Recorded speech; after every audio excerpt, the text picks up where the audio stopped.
Vijayawada west నియోజకవర్గాన్ని అన్ని విధాలుగా అభివృద్ధి చేస్తానని చెబుతున్నారు సత్యనారాయణ చౌదరి అలియాస్ సుజనా చౌదరి. ఇక్కడ నుండి కూటమి తరపున బీజేపీ అభ్యర్థిగా పోటీ చేస్తున్న సుజనా స్థానిక యువతకు ఉపాధి అందించడమే తన లక్ష్యమన్నారు.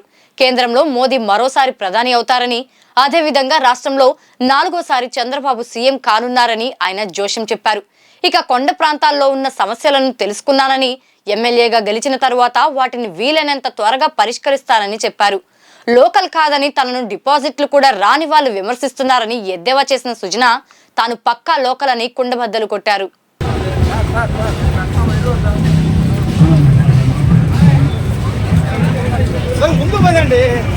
సార్ మీరు ఎదురుకు వచ్చేయండి సార్.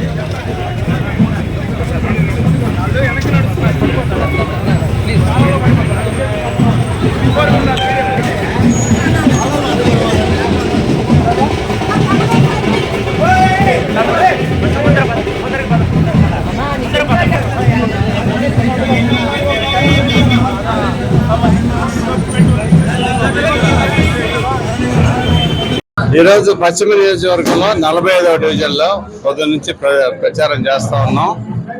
ప్రజలు బ్రహ్మరథం పడతా ఉన్నారు.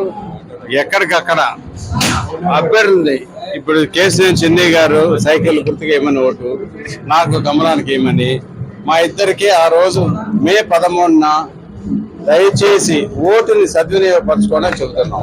ఆ తర్వాత క్యాండిడేట్ అభ్యర్థుల్ని కనుక వాళ్ళు కంపేర్ చేసుకుంటే ఓటు గ్యారంటీగా కమలానికి సైకిల్కి వేస్తారని మా నమ్మకం. కానీ మేము అది అభ్యర్థించడం మా ధర్మం కాబట్టి అడిగాం. ఓకే, అడిగాం. అందరూ కూడా బ్రహ్మరథం పడతాం. రైట్. బ్రహ్మాండంగా ఉంది, మామూలుగా లేదు అసలు.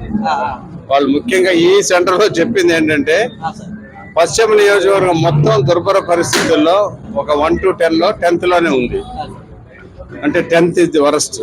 ఓకే, కానీ పాప వీళ్ళు కింద వాళ్ళు ఏం చెప్తున్నారంటే కొండ కింద వాళ్ళు, కొండ మీద వాళ్ళ పరిస్థితి ఇంకా ఘోరం.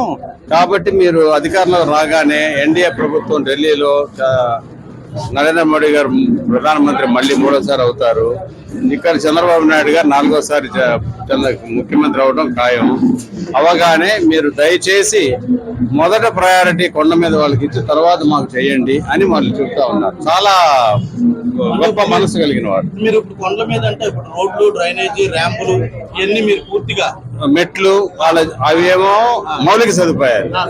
అసలు వాళ్ళకి ఆరోగ్య పరిస్థితి ఏంటి, విద్యా పరిస్థితి ఏంటి, వాళ్ళకి ఉపాధి ఎలా కల్పించాలి, వాళ్ళకి ఏంటంటే చిన్న దెబ్బతగిలింది ప్లాస్టర్ వేయటం కాదు, పర్మనెంట్ గా వాళ్ళ జీవన ప్రమాణాలు పెంచి భావితరాన్ని వాళ్ళు ఎలా పైకి తీసుకురావాలనేది కూడా వాళ్ళకి సలహాలు సంప్రదింపులు ఇవ్వడానికి ఒక కౌన్సిలింగ్ సెంటర్ పెట్టడం, 22 డివిజన్స్ కి 22 ఆఫీసులు పెడతాం చేసి, విజయవాడలో పుట్టాను, పెరిగాను, చదువుకున్నాను, తాతల దగ్గర నుంచి ఇక్కడే, ఇది మా గడ్డ.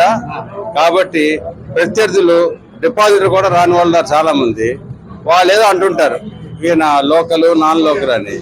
పక్కా లోకల్, నాకంటే లోకల్ ఇంకోళ్ళు లేరు అనే విషయం కూడా చెప్తా ఉన్నాను. ఓకే, ఉద్యోగ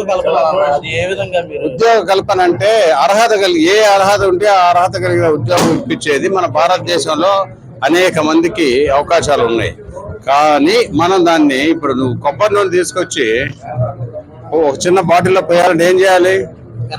గరాటా పెట్టాలి, ఫర్నల్ పెట్టాలి. ఆ గరాటా లాంటిది పెట్టి ఆ కొబ్బరి నూనె కరెక్ట్ గా బాటిల్ వెళ్ళేటట్టు ఆ అర్హత గల వ్యక్తిని తీసుకెళ్లి ఎక్కడ ఉద్యోగం వస్తే అక్కడ ఉద్యోగం చేర్పించి వాళ్ళ కుటుంబానికి సహాయపడాలి. అది ఓకే.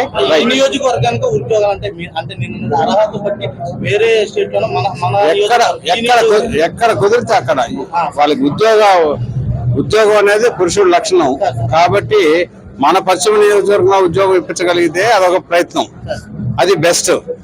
నెక్స్ట్ విజయవాడలో ఇప్పిస్తే 2nd బెస్ట్, నెక్స్ట్ ఆంధ్రప్రదేశ్ ఇస్తే 3rd బెస్ట్, 4th భారతదేశం, 5th విదేశాలు. ఎక్కడ వీలైతే అక్కడ చేద్దాం. Okay, right. పూర్తిగా అభివృద్ధి పథంలో ముందుగా, అంతే, అభివృద్ధి పథంలో ముందుగా.